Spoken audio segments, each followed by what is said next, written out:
It's near midnight on February 25, 1956. Inside the Great Kremlin Palace, 1,436 delegates file quietly back into the main hall. The 20th Communist Party Congress officially ended hours ago, but nobody is going home. Armed guards are locking the heavy wooden doors. Foreign delegates and journalists have been shoved out. Nikita Khrushchev walks to the podium. He sets a thick red booklet on the lectern. Up to this exact minute, the Soviet system ran on absolute, terrifying ideological purity. The regime was held together by the myth that Joseph Stalin was an infallible god. But when a god dies, the guys left behind don't just inherit a country. They inherit a paralyzed bureaucracy built entirely on murder. Worse, they find themselves trapped by the exact execution mechanisms they spent their entire adult lives helping to build. Khrushchev is about to take a sledgehammer to that machine. He opens the book and starts reading. For the next 4 hours, he outlines the mass murders and the clinical paranoia of Joseph Stalin.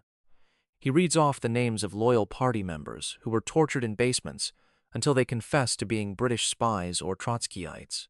He airs out Stalin's catastrophic breakdown during the 1941 German invasion. The reaction in the hall isn't just surprise, it is sheer physical shock. The silence is so heavy it feels violent. Men are clutching their chests. A few delegates actually need emergency medical attention right there in the seats. Over the next few weeks, several people who heard this speech will go home and shoot themselves. They are sitting there listening to the destruction of their own political legitimacy, and they know it. But Khrushchev just keeps reading. He's gambling that exposing the terror is the only way to save the Soviet Empire from collapsing under the weight of its own paranoia. Let's freeze the image right here. Reading a speech is easy, but the mechanics behind how this specific guy got to this specific podium required decades of ruthless, calculated survival. Khrushchev wasn't an innocent reformer. He signed thousands of death warrants. The fact that he ended up in charge tells you everything you need to know about how Soviet power actually worked. Back in the 1930s, Khrushchev was a total anomaly in the Bolshevik elite. He was a former coal miner. He had almost no formal education, spoke no foreign languages, and couldn't write dense Marxist theory to save his life.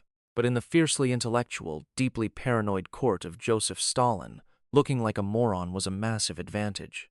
Stalin liked to surround himself with smart, ambitious men that he could eventually suspect of treason and shoot. Khrushchev played a totally different game. He leaned into the persona of a simple, slightly dim peasant. At Stalin's terrifying late-night dinners, Khrushchev would drink heavily. He'd dance the traditional Ukrainian gopak to entertain the boss. He let the dictator openly humiliate him. It was all camouflage.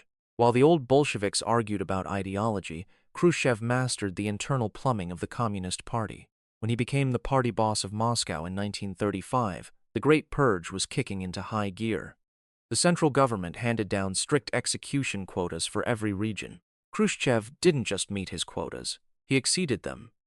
He literally sent handwritten notes to Stalin asking for permission to shoot an extra 6,500 people in the Moscow area. Stalin loved this brutal efficiency. He sent Khrushchev to Ukraine to purge the local leadership, where Khrushchev oversaw the arrest of over 100,000 people. The paperwork flowed across his desk, and he signed the execution lists without blinking. He survived the terror because he made himself a perfectly blunt instrument. Then in March 1953, Stalin died. The Soviet power structure instantly fractured. 3 guys held the pieces. Georgy Malenkov controlled the state bureaucracy. Lavrentiy Beria ran the secret police and the nuclear weapons program. Khrushchev controlled the party secretariat. Beria was the immediate, terrifying threat. As head of state security, he had the interrogation files of every single man in the Politburo. He also commanded the armed NKVD divisions guarding Moscow. Khrushchev understood something fundamental about absolute power. Shared fear is the best glue. He quietly went to Malenkov and the military generals to explain a basic math problem. Beria has the blackmail files and Beria has the guns. If we wait, he is going to kill us one by one. Organizing a coup against the head of the secret police is a logistical nightmare. You have to bypass the regular chain of command because the guards all report to your target. So Khrushchev got Marshal Georgy Zhukov, the most famous general of World War II, to smuggle weapons into the government headquarters. During a routine meeting in June 1953, Khrushchev suddenly called for a vote to dismiss Beria. Before Beria could even process what was happening, Zhukov and his officers burst into the room and arrested him. 6 months later, they put a bullet in Beria's head. With Beria out of the way, Khrushchev outmaneuvered Malenkov using bureaucratic warfare, stacking the Central Committee with his own loyalists until Malenkov was forced to resign. Khrushchev had absolute control, but he inherited a broken machine. The Soviet economy was stagnating. The massive gulag system was draining money and manpower. Worse, the entire country was psychologically paralyzed. Regional factory boss refused to make basic decisions because they remembered that 10 years ago, making the wrong choice got you shot for sabotage. You can't run a modern industrial empire if your middle managers are paralyzed by the threat of arbitrary death. Khrushchev realized he had to dismantle the terror apparatus. He had to let millions of political prisoners out of the Siberian camps. But doing that created a massive problem. If you admit the prisoners are innocent, you have to admit that the men who signed their warrants are guilty. Khrushchev and his friends had built their careers on mass graves. So he decided to perform a controlled demolition of the past. He would absorb the shock of the truth by pinning all the blame entirely on Stalin. That was the point of the secret speech.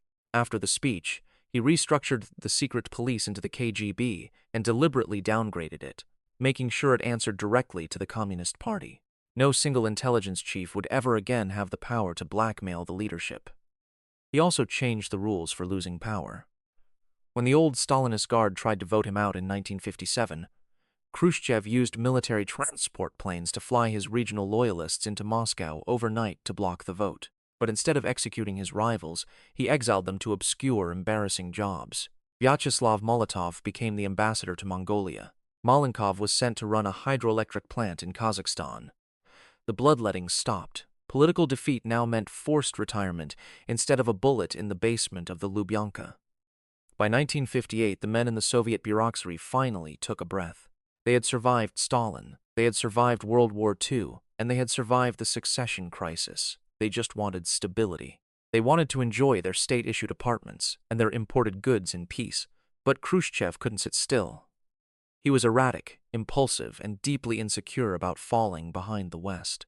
He bypassed his own agricultural scientists and launched the Virgin Lands campaign, demanding the immediate cultivation of millions of acres of marginal land in Kazakhstan. It was an absolute disaster. The topsoil blew away in massive dust storms. He became obsessed with planting corn everywhere, even in Siberia, earning him the mocking nickname Kukuruznik, the cornman. He went after the comfortable bureaucrats, abolishing dozens of ministries in Moscow and forcing tens of thousands of officials to relocate to provincial towns. Bureaucrats will forgive a lot of things, but they will not forgive you for taking away their Moscow apartments and their access to elite schools. He pissed off the military by slashing the armed forces by 1.2 million men, viewing conventional armies as obsolete. He forced veteran combat officers into early retirement with terrible pensions. Then, in 1962, he dragged the world to the brink of nuclear war during the Cuban Missile Crisis.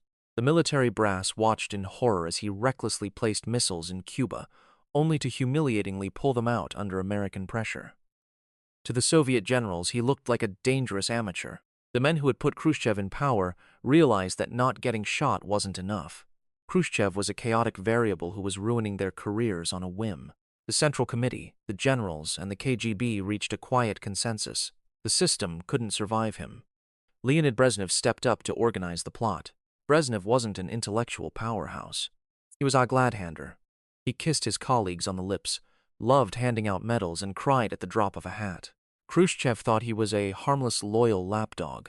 It was a fatal miscalculation.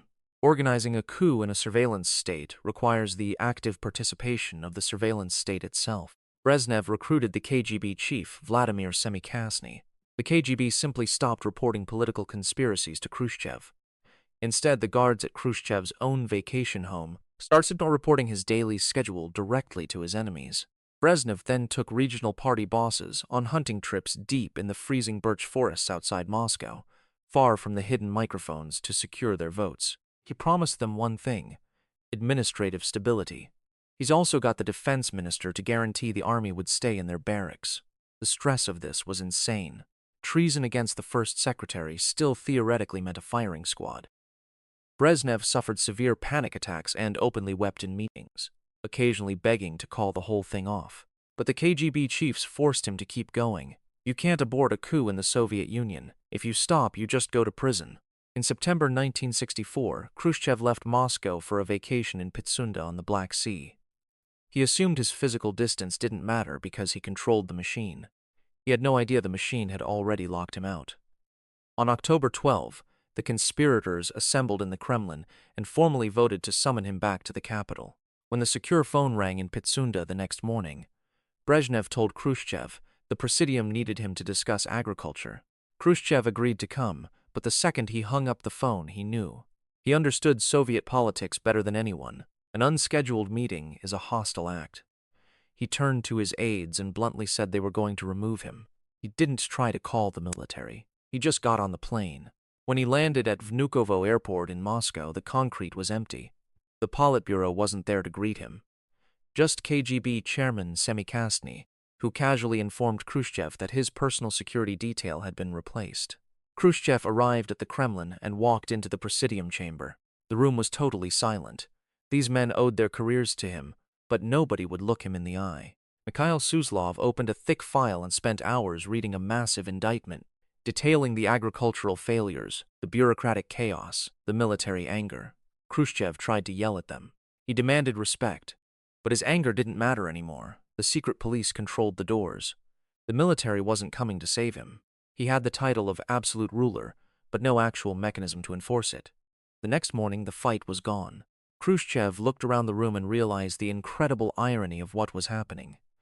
He was the man who dismantled the Stalinist terror apparatus. He created a system where political failure got you a pension instead of a bullet, and now he was the direct victim of his own reform. He quietly told them he was glad the party had matured enough to remove a leader without bloodshed. He signed a pre-written resignation letter, walked out to a waiting car, and was driven to an isolated country dacha. The state immediately erased him. They pulled his name from encyclopedias, destroyed his books, and airbrushed his photos. Brezhnev and his friends blamed all the country's problems entirely on Khrushchev, conveniently ignoring that they were the ones who had enforced his orders for a decade. Khrushchev lived his final 7 years under strict house arrest. He grew tomatoes. He listened to foreign radio broadcasts. The KGB recorded his private conversations. He became a state secret trapped inside the bureaucracy he used to command. And that's the bizarre reality of totalitarian politics. Nikita Khrushchev survived Stalin's terror by being a monster, ended the terror by being a pragmatist, and ultimately lost his empire because he made it just safe enough for his own friends to betray him.